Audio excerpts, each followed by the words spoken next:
Hello friends, welcome back to my channel. आज हम यहाँ पर बात करेंगे बैंकिंग से रिलेटेड क्वेश्चंस की। इसमें हमने उसके डेफिनेशन, स्कोप, फंक्शंस और नेचर से रिलेटेड क्वेश्चंस को इंक्लूड किया है। प्रीवियस ईयर से भी रिलेटेड क्वेश्चंस को हम यहाँ पे डिस्कस करेंगे। साथ ही साथ किसी भी तरह की कोई भी आपको क्वेरी लगती है तो आप नीचे कमेंट सेक्शन में बता सकते हैं। अगर आप इस चैनल पर नए हैं तो प्लीज़ चैनल को सब्सक्राइब करना मत भूलिएगा। साथ ही साथ बेल आइकन पे क्लिक भी ज़रूर कीजिएगा ताकि आने वाले वीडियो का नोटिफिकेशन आप तक पहुँच पाए। स्टार्ट करते हैं और देखते हैं बैंकिंग से रिलेटेड कौन कौन से क्वेश्चंस हैं जो प्रीवियस ईयर में पूछे गए हैं। फर्स्ट क्वेश्चन देखिए, who said money consist of those things which within a society are of general acceptability. ये जो डेफिनेशन या हम बोल सकते हैं स्टेटमेंट किसने दिया है? मार्शल, कीन्स, क्राउथर या फिर एली। आंसर करिए। स्टैटिक क्वेश्चन है, ये क्वेश्चंस आपको याद करने पड़ेंगे। किसने दिया ये कॉन्सेप्ट? देखिए, ये कॉन्सेप्ट दिया था एली ने। ठीक है, डिस्कस करने की और इसमें ज़रूरत नहीं है, आपको इसको ऐसे ही याद करना है। नेक्स्ट देखिए, money is what money does. Money है जो मनी का काम करती है, यानी कि जो उसका यूज़ करती है। ये स्टेटमेंट किसने दिया है? वॉकर ने, रॉबर्टसन ने, क्राउथर ने या फिर पॉल इंजिंग ने।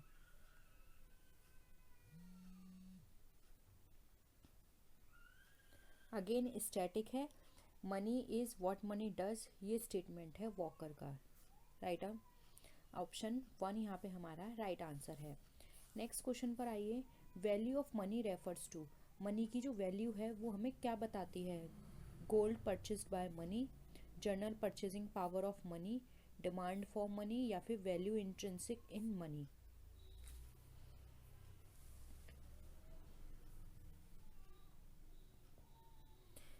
क्या होगा आंसर? देखिए, वैल्यू ऑफ मनी की बात करें तो ये हमें general purchasing power of money के बारे में बताती है। ऑप्शन 2 यहाँ पे राइट आंसर है। अदर वर्ड्स की हम बात करें तो जो वैल्यू ऑफ मनी है वो इसकी परचेजिंग को डिनोट करती है, व्हाट मनी कैन बाय। ठीक है, यानी कि उससे हम क्या चीज़ खरीद सकते हैं। सेलिंग मैन बताते हैं कि जो मनी की जो वैल्यू है वो उसकी परचेजिंग पावर को बताती है। तो आप ऐसे भी याद कर सकते हैं, value of money refers to general purchasing power of money. ये स्टेटमेंट सेलिंग मैन ने दिया है। तो हो सकता है उस तरह से भी पूछ लिया जाए, तो यहाँ पे ऑप्शन 2 हमारा राइट आंसर हो जाएगा।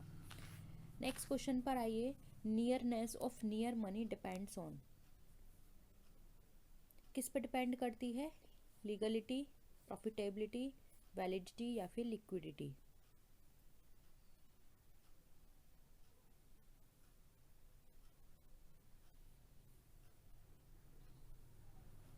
ये हमारे डिपेंड करती है लिक्विडिटी पर। देखिए, जो हमारा किसी भी ट्रांजैक्शन डिमांड की जो सम टोटल होता है वो हमारा डिपेंड करता है उसकी डिमांड पे, या हम बोल सकते हैं स्पेकुलेटिव डिमांड, जो भी उस मनी के लिए स्पेकुलेटिव डिमांड है उस पर। ठीक है, तो वहाँ पर हम ये कह सकते हैं कि कोई भी मनी जो है अगर हम उसको ज़्यादा से ज़्यादा ईजिली तरह से कन्वर्ट कर पाएँ तो वो हमारी लिक्विडिटी पे ही तो डिपेंड करेगी कि हम उसको कितनी जल्दी लिक्विड कर सकते हैं। नियर मनी का मतलब होता है high liquid non cash assets, जैसे कि स्विंग अकाउंट हो गए, डिमांड डिपॉजिट हो गए, जो कि हम इजीली कन्वर्ट कर सकते हैं कैश में। इसको हम क्वासी मनी के नाम से भी जानते हैं। सेंट्रल बैंक बेसिकली इस तरह की मनी को यूज़ करती हैं, नियर मनी वाले कॉन्सेप्ट को ये यूज़ करती हैं। आपने देखा होगा M1, M2 और M3 कॉन्सेप्ट को, तो वो हमारा इसी मनी को क्लासीफाई करता है। ठीक है, यानी कि नियरनेस ऑफ नियर मनी को। तो राइट आंसर हो जाएगा यहाँ पे ऑप्शन नंबर 4। नेक्स्ट क्वेश्चन पर आइए, according to traditional approach of money in normal sense includes. बताइए।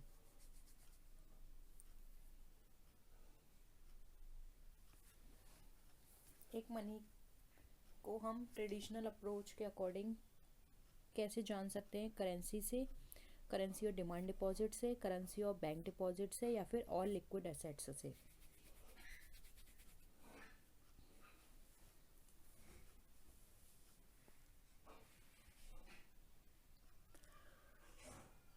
देखिए, जब भी हम ट्रेडिशनल अप्रोच की बात करते हैं मनी में तो इसमें करेंसी, डिमांड डिपॉजिट्स, कॉइन्स, ये सब चीज़ें इंक्लूड की जाती हैं। इसलिए ऑप्शन 2 यहाँ पे हमारा राइट आंसर है। ठीक है,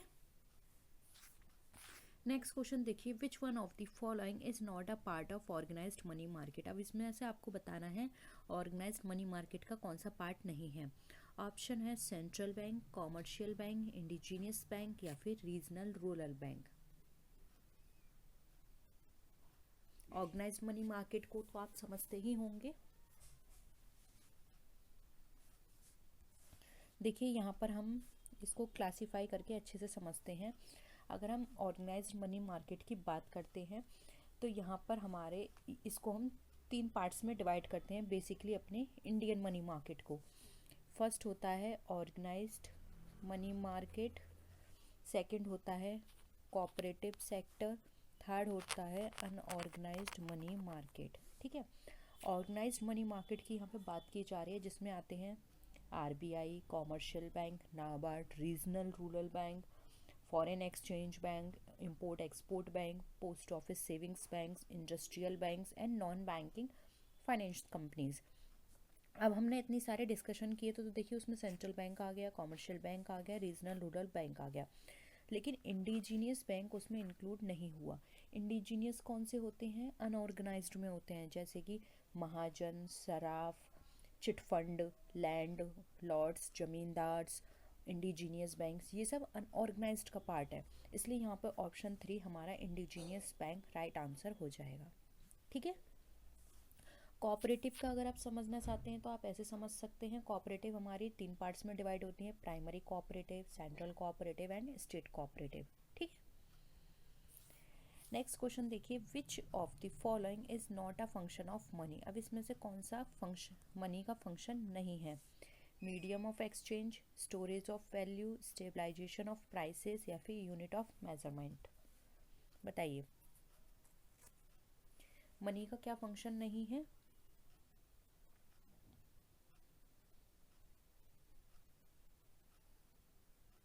देखिए मीडियम ऑफ एक्सचेंज का काम तो करती है मनी। स्टोरेज ऑफ वैल्यू यानी कि उसकी एक वैल्यू होती है जो कि फिक्स हो जाती है कि इस मनी की ये वैल्यू है। ठीक है, जैसे कि 1 रुपी कॉइन की 1 वैल्यू है, 10 रुपी कॉइन की 10 वैल्यू है। यूनिट ऑफ मेजरमेंट, अब यहाँ पर एक यूनिट की मेजरमेंट हमें पता है कि इसकी वैल्यू 1 रुपये है, इसकी वैल्यू 2 रुपये है, तो ये है यूनिट ऑफ मेजरमेंट है। हम इजीली उसको बता सकते हैं कि ये कॉइन हमारा इतने का है, तो इससे अगर हम ये प्रोडक्ट खरीदेंगे तो इसका मेजरमेंट इतना होगा। ठीक है, लेकिन स्टेबलाइजेशन ऑफ प्राइस नहीं होता, क्योंकि आपको पता है मनी की जो वैल्यू होती है या मनी का जो प्राइस है वो फ्लैक्चुएट होता रहता है। आपने देखा होगा कि जो इंडियन रुपी है डॉलर के कंपैरिजन में कभी डाउन हो रहा है, कभी अप हो रहा है, बेसिकली वो डाउन ही रहता है। तो यहाँ पर हमारी स्टेबलाइजेशन ऑफ प्राइसेस इसका पार्ट या इसका फंक्शन नहीं है। ऑप्शन 4 यहाँ पे राइट आंसर हो जाएगा। और अगर हम बात करें मनी के फंक्शंस की, तो बेसिकली मनी के फंक्शंस को 4 पार्ट में डिवाइड किया गया है, जैसे कि मेन फंक्शन, ऑक्सिलरी या सेकेंडरी फंक्शन, कैजुअल और contingent function and other function. Primary function में आते हैं एक्सचेंज मीडियम, और सेकंड आता है मेजरमेंट ऑफ वैल्यू। सेकंड जो हमारा सेकेंडरी फंक्शन है मनी का, उसमें आ जाते हैं basic of future payments, value accumulation यानी मीन्स ऑफ शॉर्टेज स्टोरेज हो गया, या परचेजिंग पावर ऑफ ट्रांसफ़र हो गया। थर्ड आता है कंटिजेंट फंक्शन, जिसमें आता है distribution of social income, credit basis और असेट्स लिक्विडिटी। वहीं हम अदर वर्क या अदर फंक्शन की बात करें तो उसमें आता है सॉल्वेंसी, कैरियर ऑफ डिज़ायर। ठीक है, तो ये 4 होते हैं मनी के फंक्शंस। ऑप्शन यहाँ पे 4 हमारा थर्ड स्टेबलाइजेशन ऑफ प्राइसेस सही है। नेक्स्ट क्वेश्चन देखिए, the relationship between value of money and general price level is. बताइए मनी की वैल्यू और उसके जनरल प्राइस लेवल में किस तरह का रिलेशन होता है? डायरेक्ट, इनवर्स, इनडायरेक्ट या फिर प्रोपोर्शनल?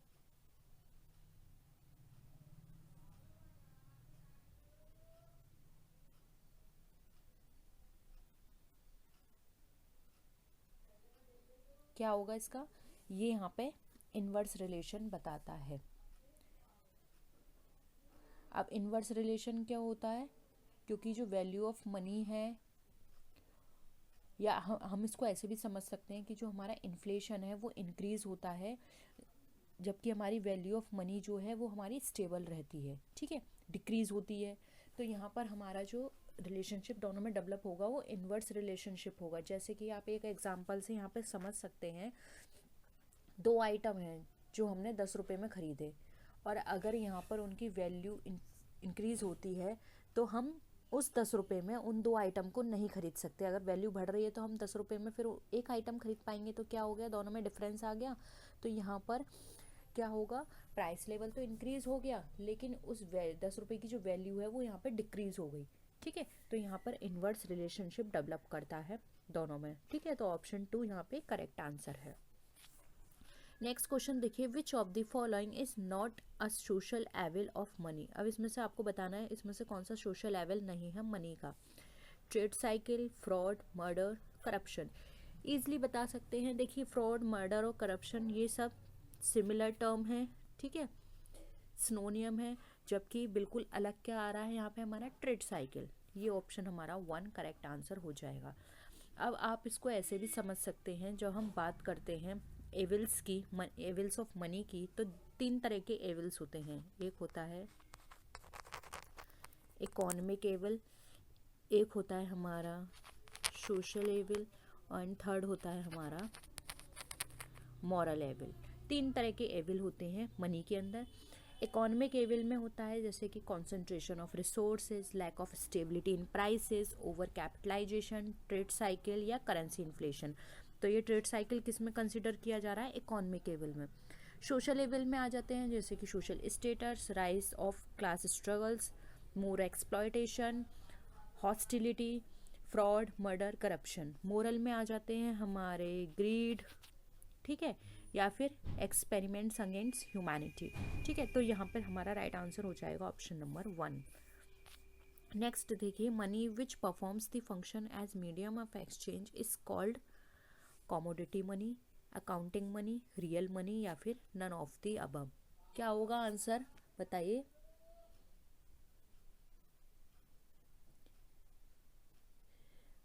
मनी जो कि परफॉर्म कर रही है मीडियम ऑफ एक्सचेंज का फंक्शन, वो हम किस में कंसिडर करते हैं, ये कंसिडर किया जाता है हमारा रियल मनी में। ठीक है, और रियल मनी को कीन्स ने 2 पार्ट में डिवाइड किया है। फर्स्ट है हमारा मटेरियल मनी, सेकंड है हमारा रिप्रेजेंटेटिव मनी। तो ये भी आप लिख लीजिए, हो सकता है एग्जाम में आपसे पूछ लिया जाए। अगेन एक स्टेटमेंट है, आपको बताना है वो कौन सी फंक्शन की कैटेगरी में लाई होता है। Money is a standard for deferred payments. This function of money comes in the category of primary function, secondary function, contingent function या फिर other function. और deferred payment की यहाँ पे बात की जा रही है, तो deferred payment किस function में आएंगे,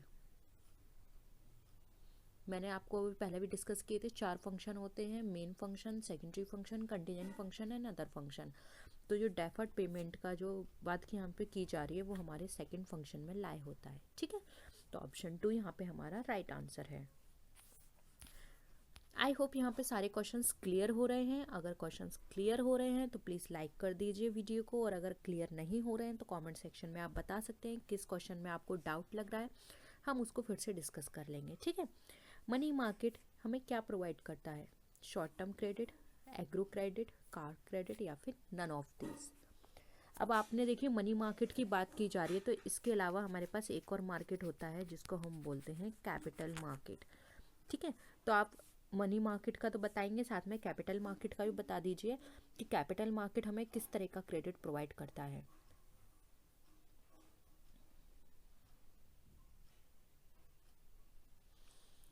देखिए मनी मार्केट की बात की जा रही है तो मनी मार्केट हमें प्रोवाइड करता है शॉर्ट टर्म क्रेडिट को। कैपिटल जो होता है हमारा फोकस करता है हमारा लॉन्ग टर्म क्रेडिट को।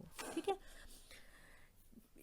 मनी मार्केट की अगर हम बात करें तो बेसिकली ये हमें बताता है सेक्शन ऑफ फाइनेंशियल मार्केट, जहाँ पर हमारी फाइनेंशियल इंस्ट्रूमेंट जो होते हैं हाई लिक्विडिटी होती है उनमें, और शॉर्ट टर्म मैच्योरिटी हमारी होती है उनकी। ये जो कंपोनेंट होते हैं बेसिकली शॉर्ट टर्म फंड्स को हमें प्रोवाइड करते हैं। मनी मार्केट हमें शॉर्ट टर्म लोन देता है जिसकी जो टाइम पीरियड होता है लेस देन और इक्वल टू 365 डेज होता है, यानी कि 1 ईयर तक का टाइम पीरियड होता है। और इसमें अगर हम इंस्ट्रूमेंट की बात करें तो इसमें आ जाते हैं ट्रेजरी बिल, इसमें आ जाते हैं हमारे कॉमर्शियल बिल, इसमें आ जाते हैं हमारे बिल ऑफ एक्सचेंज, इसमें आ जाते हैं हमारे सर्टिफिकेट ऑफ डिपॉजिट। ठीक है, तो आप इनको भी नोट कर सकते हैं। हो सकता है एग्ज़ाम में ये भी पूछ लिया जाए कि ये इंस्ट्रूमेंट शॉर्ट टर्म है या लॉन्ग टर्म। नेक्स्ट देखिए, 1 rupee note in India is issued by, बहुत बेसिक क्वेश्चन है, सबको आता होगा। Reserve bank of India, state bank of India, ministry of finance, government of India या फिर नन ऑफ दिस। बताइए 1 रुपये का जो नोट है वो इंडिया में कौन इश्यू करता है। देखिए जो हमारा आरबीआई है वो हमारा करेंसी को इश्यू करता है, except 1 rupee note. 1 rupee note जो है मिनिस्ट्री ऑफ फाइनेंस के द्वारा इश्यू किया जाता है। 3 ऑप्शन यहाँ पे हमारा करेक्ट है। नेक्स्ट है what is secondary function of money. अब आपको बताना है जो सेकेंडरी फंक्शन है मनी का वो क्या है। मीडियम ऑफ एक्सचेंज है, मेजर ऑफ वैल्यू है, बेसिस ऑफ डेफर्ड पेमेंट्स है या फिर नन ऑफ दीज है। अभी हमने ये डिस्कस किया, देखिए वो क्वेश्चन फिर से चेंज होके थोड़ा सा पूछ लिया गया। मेजर ऑफ वैल्यू और मीडियम ऑफ एक्सचेंज ये हमारा मेन फंक्शन है, बेसिस ऑफ डेफर्ड पेमेंट्स ये हमारा सेकेंडरी फंक्शन है। तो ऑप्शन 3 यहाँ पे हमारा राइट आंसर है। नेक्स्ट क्वेश्चन देखिए, when the value of the metal of a coin is less than its face value it is said to be standard currency, representative currency, fiat currency या फिर letter currency. बताइए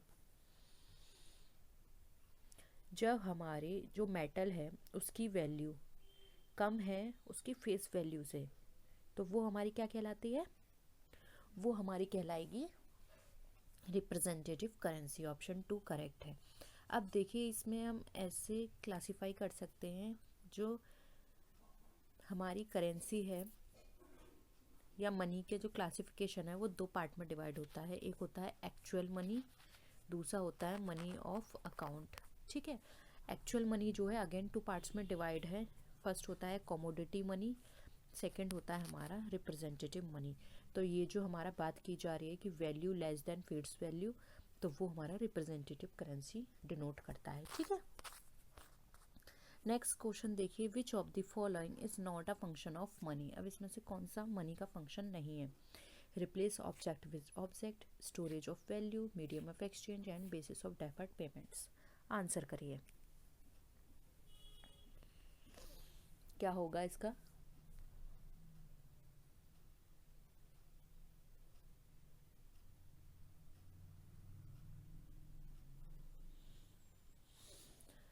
देखिए यहाँ पे function का money का function ये नहीं है कि एक चीज़ को दूसरी चीज़ से बदलना, ये तो हमारा बार्टर सिस्टम हो गया। ठीक है, तो राइट आंसर क्या हो जाएगा, ऑप्शन 1। नेक्स्ट देखिए, which of the following is not a primary function of money. अब इसमें से कौन सा हमारा प्राइमरी फंक्शन नहीं है मनी का। Medium of exchange, measure of value, distribution of income. बताइए डिस्ट्रीब्यूशन ऑफ इनकम कौन सा है, ये हमारा सेकेंडरी में आता है, जबकि medium of exchange and measure of value हमारा प्राइमरी फंक्शन है। तो ऑप्शन 3 यहाँ पे हमारा राइट आंसर हो जाएगा। ठीक है, नेक्स्ट क्वेश्चन देखिए, money is the pivot around which the whole of economic science clusters whose statement is. अब ये स्टेटमेंट किसने दिया है, एक मिनट, हाँ आप बताइए। मार्शल ने, लॉर्ड लिंडले ने, लॉर्ड किन्स ने या फिर हैने ने। ये जो स्टेटमेंट हैं बहुत ही इम्पॉर्टेंट हैं और रिपीट होते हैं यही स्टेटमेंट बार बार, तो इनको आप अपनी नोटबुक में लिख लीजिए और इनको अच्छे से याद कर लेना, क्योंकि यही स्टेटमेंट आपसे बार बार घुमा फिरा के पूछे जाते हैं। ठीक है, तो ये जो स्टेटमेंट है ये दिया था मार्शल ने कि मनी है हमारा pivot around which the whole of economic science clusters. ठीक है, नेक्स्ट है व्हाट इज ब्लैक मनी। अब ब्लैक मनी क्या है आपको ये बतानी है। Illegal money, known money, paid money या फिर इलीगल इनकम। अब देखिए यहाँ पर आप इसमें कंफ्यूज होंगे legal money and illegal income में। बताइए ब्लैक मनी क्या है। बहुत सुना होगा आपने न्यूज़ में कि ब्लैक मनी है, ब्लैक मनी है, इसके पास से इतनी ब्लैक मनी मिली।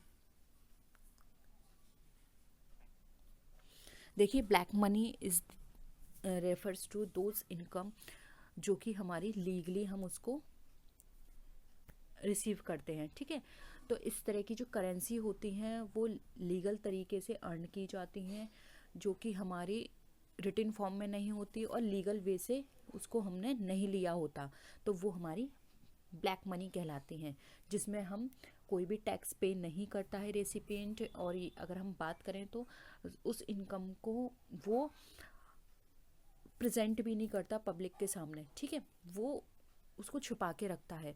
ब्लैक मनी जो है वो दो ब्रॉड कैटेगरी में डिवाइड की जाती है। अगर हम बात करें तो illegal activity and legal but unreported activity, ठीक है। तो ब्लैक मनी को यहाँ पर डिनोट किया गया है इलीगल इनकम से, ना कि इलीगल मनी से। तो यहाँ पर राइट आंसर हो जाएगा हमारा ऑप्शन नंबर 4।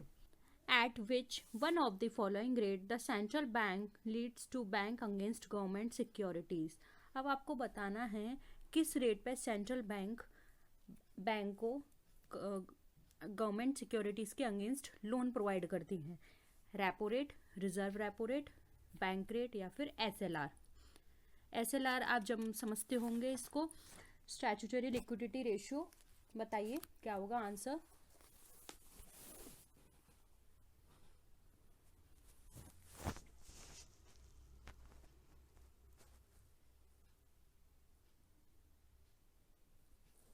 देखिए यहाँ पर राइट आंसर होगा ऑप्शन नंबर 1, रेपो रेट। इसका राइट आंसर है। रेपो रेट वो रेट होती है जिस पर central bank other commercial bank को सिक्योरिटी के अगेंस्ट लोन प्रोवाइड करती हैं। बैंक रेट भी सेम होती है, लेकिन बैंक रेट में सिक्योरिटीज़ नहीं दी जाती हैं, रेपो रेट में सिक्योरिटीज़ होती हैं, ठीक है।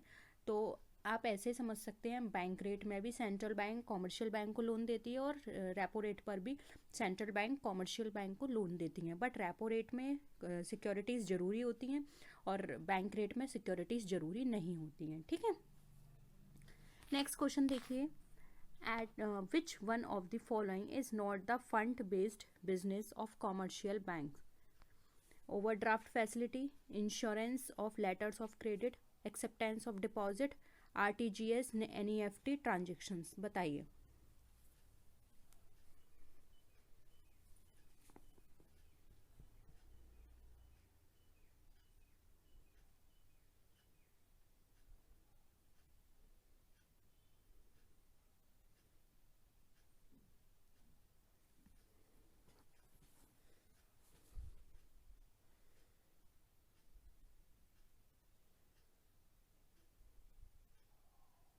बताइए।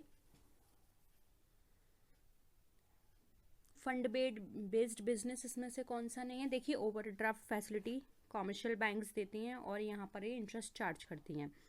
Acceptance of deposit against fund based है। RTGS and NEFT against fund based है। लेकिन insurance of letter of credits ये फंड बेस्ड हमारा नहीं है, इसलिए यहाँ पर हमारा आंसर हो जाएगा ऑप्शन नंबर 2, ठीक है। नेक्स्ट क्वेश्चन देखिए, when RBI reduces CRR it results into. बताइए क्या होगा। ऑप्शंस हैं हमारे, increase in lendable resources, decrease in lendable resources, decrease in deposits, increase deposits. बताइए, जब आरबीआई सीआरआर जो कि हमारा कैश रिजर्व रेशियो होता है वो रिड्यूस करती है, तो इसका क्या रिजल्ट निकल कर आता है?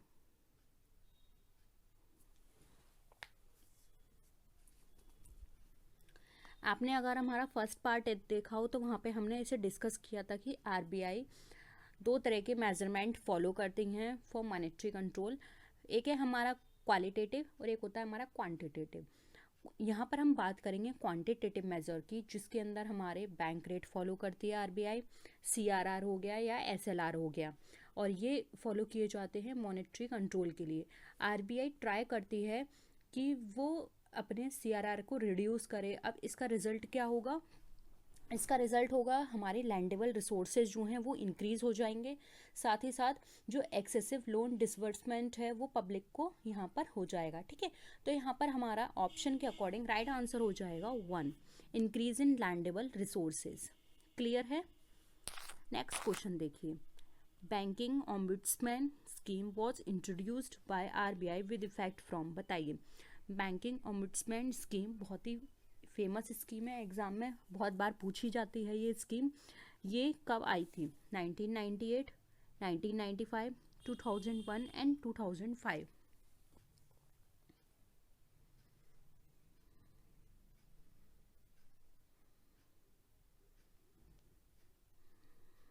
आंसर करिए।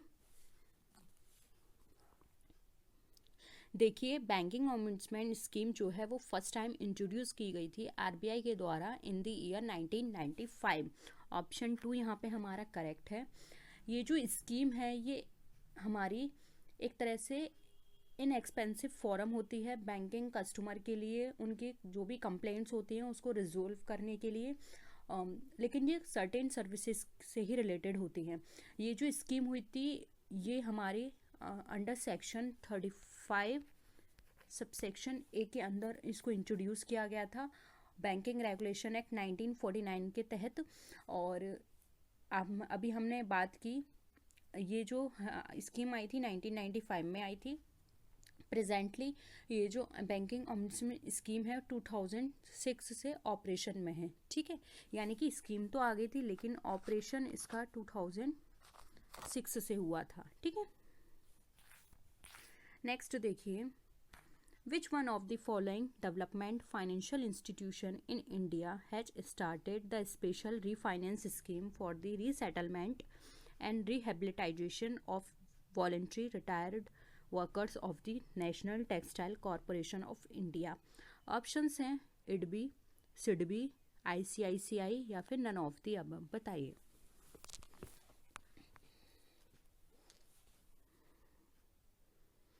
बताइए कौन सा इंस्टीट्यूशन है जो स्पेशल रीफाइनेंस देता है, रीसेटलमेंट एंड रिहेबिलिटेशन देता है वॉलंटरी रिटायर वर्कर्स के लिए जो टेक्सटाइल से रिलेटेड है।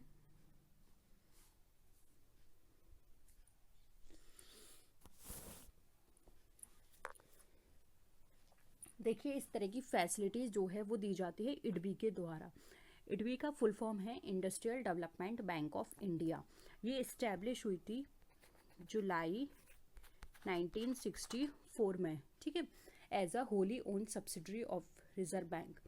लेकिन ये एक ऑटोनॉमस बॉडी बन गई फेब 1976 में, ठीक है। ये भी पूछा जा सकता है कि ऑटोनॉमस बॉडी कब बनी, तो नोट कर लीजिए। और जब इसका फॉर्मेशन हुआ था तब ये रिफाइनेंस कॉरपोरेशन हैंडल करती थी इंडस्ट्री इस्टेब्लिशमेंट के लिए। प्रेजेंटली यूटीआई और small industry development bank of India, जिसको हम बोलते हैं सिडबी, ये इसकी सब्सिडरीज हैं, ठीक है। और ये एक तरह से इंकरेजमेंट देती है टेक्सटाइल वर्कर्स को, जूट इंडस्ट्रीज को, for taking up technology upgradation and modernisation programmes, ठीक है। उनको ये प्रोवाइड करती है फैसिलिटी जिससे कि वो टाइमली उसको एक्सेस कर पाए, एडिक्वेट कैपिटल उनके पास हो। गवर्नमेंट ऑफ इंडिया मेनली इस चीज़ पे बहुत ज़्यादा फोकस करती है। एक time bound technology upgradation scheme भी इसके लिए लाई गई जिससे कि वो कम टाइम में अपनी ज़्यादा से ज़्यादा प्रोडक्ट को इंट्रोड्यूस करें, ठीक है। तो ये इस तरह से काम करती है। तो राइट आंसर हो जाएगा हमारा ऑप्शन नंबर 1। नेक्स्ट है interest earn by a depositor against with a commercial bank for custodial service. Option है is a fund based income, is a fee based income, is a combination of funds and B fee based system, is a commitment based gain। बताइए।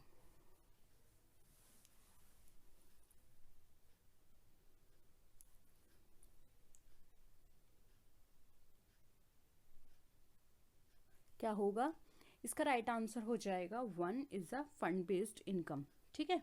Interest जो भी earn की जा रही है depositor के द्वारा against commercial bank for custodial service, तो ये एक फंड बेस्ड इनकम है, ठीक है।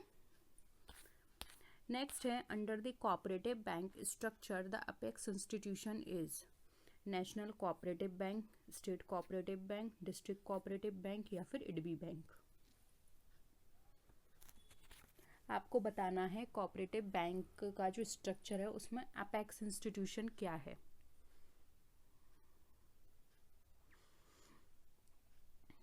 क्या होगा आंसर? देखिए, जो कोऑपरेटिव बैंक्स हैं आप सबको पता है ये इस्टेब्लिश की गई थी to provide credit for agriculture and allied activities in rural areas. India की बात करें तो ये जो बैंक्स हैं ये इस्टेब्लिश हुई थी एक एक्ट के द्वारा जो कि कोऑपरेटिव सोसाइटी एक्ट 1912 है। डिफरेंट स्टेट में इसको इस्टेब्लिश किया गया था। इसका जो स्ट्रक्चर है वो 3 टायर में है। फर्स्ट आता है हमारा स्टेट, ठीक है, स्टेट कोऑपरेटिव बैंक जो कि अपेक्स इंस्टीट्यूशन भी है, कंसर्न स्टेट का होता है। सेकंड आता है हमारा सेंट्रल या फिर डिस्ट्रिक्ट कोऑपरेटिव बैंक जो कि डिस्ट्रिक्ट लेवल पे काम करता है। सेंट्रल से आप इसको लार्ज मत समझना, सेंट्रल होता है डिस्ट्रिक्ट लेवल पे।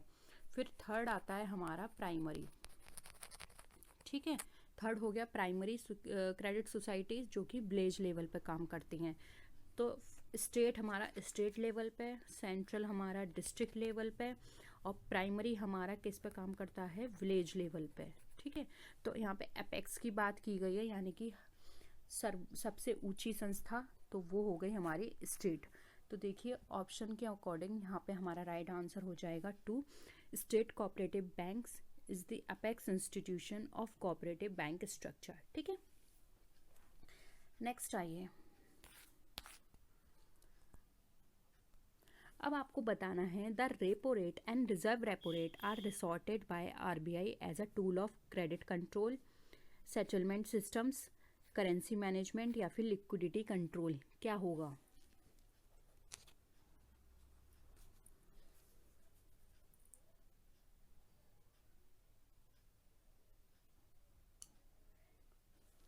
बताइए।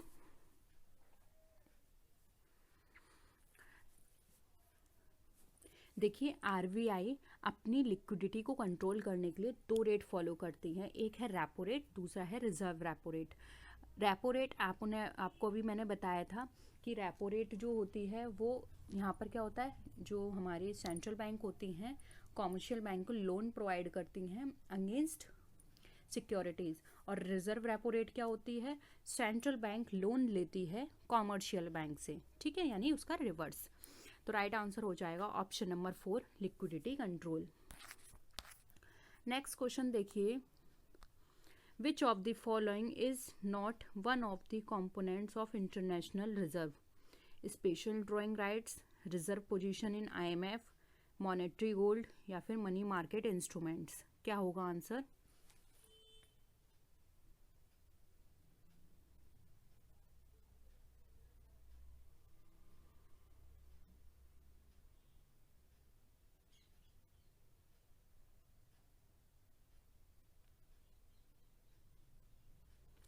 देखिए इंटरनेशनल रिजर्व के अगर हम मेन कॉन्स्टिट्यूएंट्स या कंपोनेंट्स की बात करें तो उसमें आ जाता है हमारा gold fund, SDR, IMF, other foreign exchange assets, ये सारी चीज़ें आ जाती हैं, लेकिन मनी मार्केट इंस्ट्रूमेंट इसमें कंसिडर नहीं किया जाता है। ऑप्शन 4 यहाँ पे हमारा करेक्ट हो जाएगा, ठीक है। नेक्स्ट देखिए, reserve bank of India was nationalised on. अब रिजर्व बैंक ऑफ इंडिया आपको बताना है नेशनलाइज्ड कब हुई, जनवरी 26, 1948, जनवरी 1, 1949, जनवरी 26, 1950 या फिर जनवरी 1, 1956। बताइए।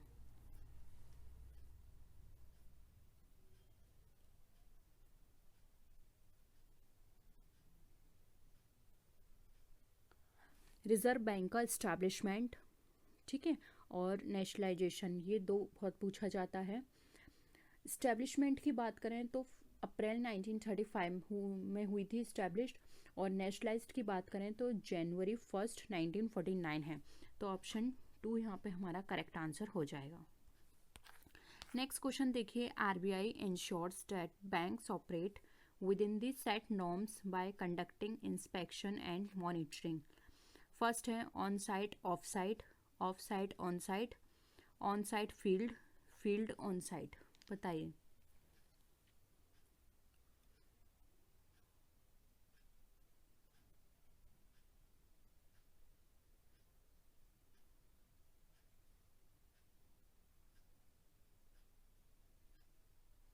बताइए।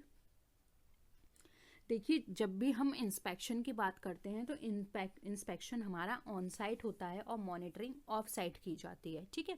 तो यहाँ पर हो जाएगा हमारा RBI ensures that bank operate with in the set norms by conducting on site inspection and off site monitoring. Option 1 यहाँ पे हमारा करेक्ट है, ठीक है। नेक्स्ट है, when a customer by a letter has advised the bank not to honor or pay a particular check, such letter is called cancellation letter, garnishee letter, mandate letter या फिर none of the above.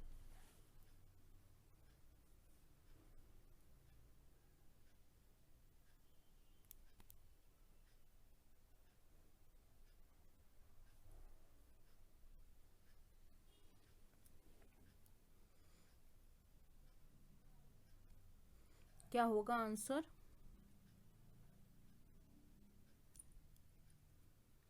देखिए, जब कभी भी customer कोई भी check reject करता है बैंक को, ठीक है, तो अगर ये सजेस्ट किया जा रहा है लेटर के द्वारा कि वो उसको पे ना करे, तो इस लेटर को बोला जाता है रेमिटेंस एडवाइस लेटर, ठीक है, जो कि ऑप्शन में हमें कहीं भी गिवन नहीं है, इसलिए ऑप्शन 4 हमारा राइट आंसर हो जाएगा, नन ऑफ द अबव। ठीक है, नेक्स्ट देखिए, capital adequate norms declared in the year 1996 is applicable to foreign banks, cooperative banks, private sector banks, nationalised banks. बताइए।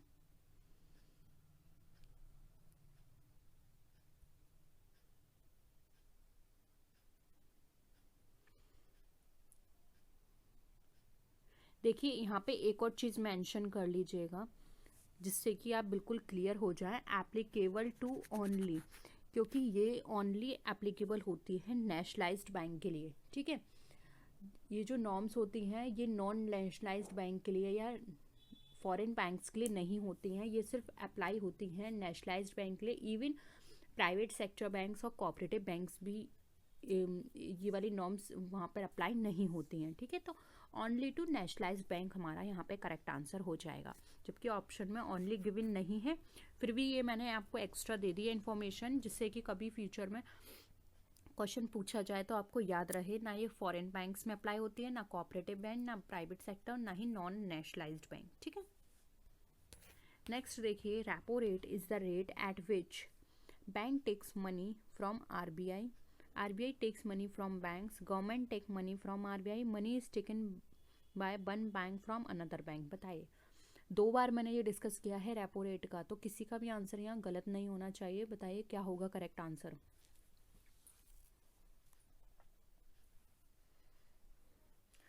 ये क्वेश्चन 2009 एंड 2012 में पूछा गया है।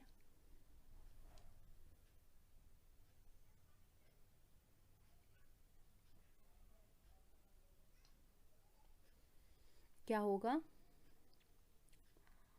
देखिए, रेपो रेट वो रेट होती है जिसमें बैंक RBI से पैसे लेती हैं अगेंस्ट सिक्योरिटीज।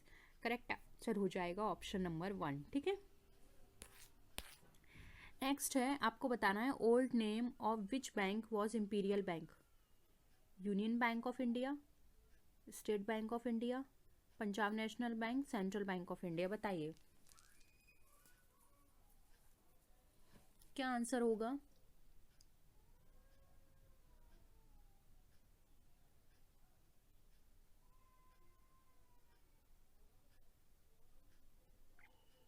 बताइए कौन सी बैंक थी जिसका ओल्ड नेम इंपीरियल बैंक था।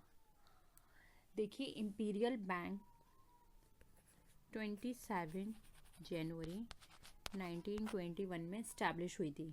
ठीक है, बाद में इसको मर्ज किया गया 3 प्रेसिडेंसी बैंक में, वो 3 प्रेसिडेंसी बैंक से मर्ज होके बनी थी इंपीरियल बैंक।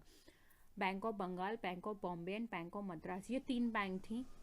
ठीक है, उसके बाद इन तीनों को मर्ज करके बनाया गया इंपीरियल बैंक, और फिर इंपीरियल बैंक को कन्वर्ट किया गया स्टेट बैंक ऑफ इंडिया में 1 जनवरी 1955 में।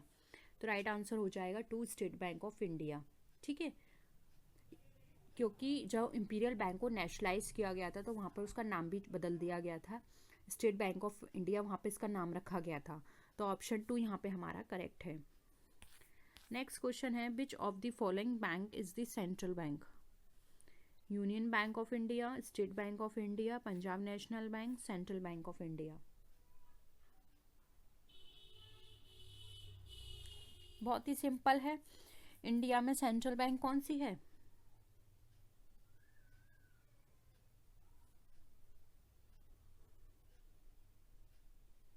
इसमें देखिए ऑप्शन में नहीं दिया हुआ है, सेंट्रल बैंक की जगह कर दिए रिजर्व बैंक ऑफ इंडिया, ठीक है।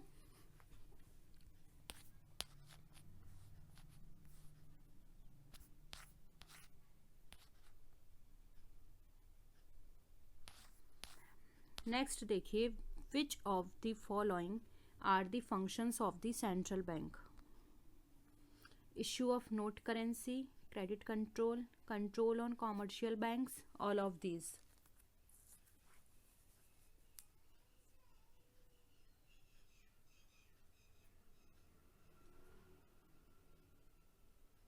बताइए।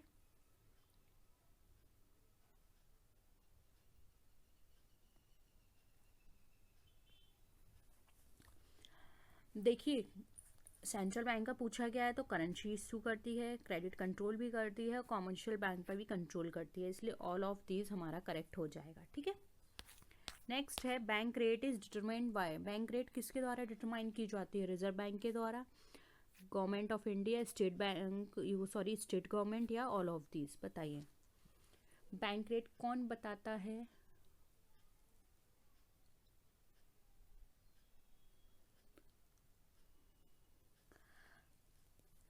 बैंक रेट डिटरमाइन की जाती है रिजर्व बैंक ऑफ इंडिया के द्वारा, ठीक है।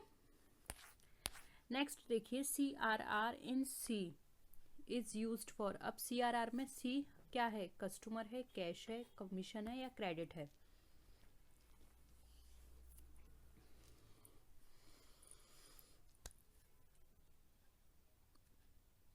देखिए, ये क्वांटिटेटिव मेथड है और CRR जो है उसमें C हमारा स्टैंड करता है कैश से, ठीक है। ऑप्शन 2 यहाँ पे करेक्ट है। नेक्स्ट है, विच one of the following is not a measure of credit control? अब इसमें से कौन सा क्रेडिट कंट्रोल का मेजरमेंट नहीं है? Bank rate policy, open market operations, credit deposit ratio, या फिर कैश रिजर्व रेशियो? अभी हमने मेजरमेंट पढ़े थे क्रेडिट कंट्रोल के, दो होते हैं, क्वालिटेटिव एंड क्वांटिटेटिव। उसमें पूछा गया है, आपको बताना है क्वालिटेटिव क्वांटिटेटिव दोनों में से जो भी मेजरमेंट हैं उनमें से कौन सा ऑप्शंस में नहीं है, बताइए। देखिए, यहाँ पे बैंक रेट की बात करें जो दी हुई है वो तो हमारा क्वांटिटेटिव है, ओपन मार्केट ऑपरेशंस भी क्वांटिटेटिव है, कैश रिजर्व रेशो भी क्वांटिटेटिव, ये सब क्वांटिटेटिव है। लेकिन क्रेडिट डिपॉजिट रेशो ना है तो ये क्वांटिटेटिव है, ना ही ये क्वालिटेटिव है, ठीक है। तो ऑप्शन 3 हमारा राइट आंसर हो जाएगा। अगर आप क्वालिटेटिव भी नोट करना चाहते हैं तो कर लीजिए। क्वालिटेटिव में आते हैं हमारे consumer credit control, rationing of credit, moral persuasion and direct action, ठीक है। नेक्स्ट है, what does the phrase lender of the last resort refers to? It be ICICI, RBI, या IMF? बहुत सिंपल है।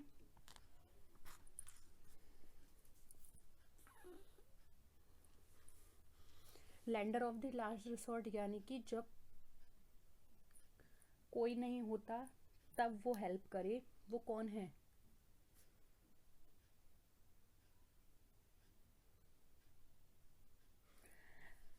देखिए, वो कहलाता है हमारा RBI। जब कभी भी commercial bank, government of India, even other financial institutions को ज़रूरत होती है तो लास्ट रिसोर्ट की तरह RBI काम करता है, वो उनको लोन प्रोवाइड करता है, ठीक है, फाइनेंशियल हेल्प करता है। ऑप्शन 3 यहाँ पे हमारा करेक्ट है। तो आज के यही क्वेश्चंस थे। होप आपको सारे क्वेश्चंस क्लियर हैं। ये टॉपिक आपका कंप्लीट हो गया, आपको सारे क्वेश्चंस क्लियर हो गए हैं। इसमें अच्छे से जो हमने क्रेडिट कंट्रोल के मेजरमेंट पढ़े थे, क्वालिटेटिव एंड क्वांटिटेटिव, उनको अपनी नोटबुक में लिख के अच्छे से याद कर लेना, बहुत ही इंपॉर्टेंट है, बहुत बार पूछे जाते हैं। और आई होप आपको किसी भी तरह की अब कोई भी डाउट नहीं है। कोई डाउट हो नीचे कमेंट सेक्शन में बता सकते हैं। तो नेक्स्ट वीडियो में हम फिर मिलेंगे, तब तक के लिए टेक केयर, बाय बाय।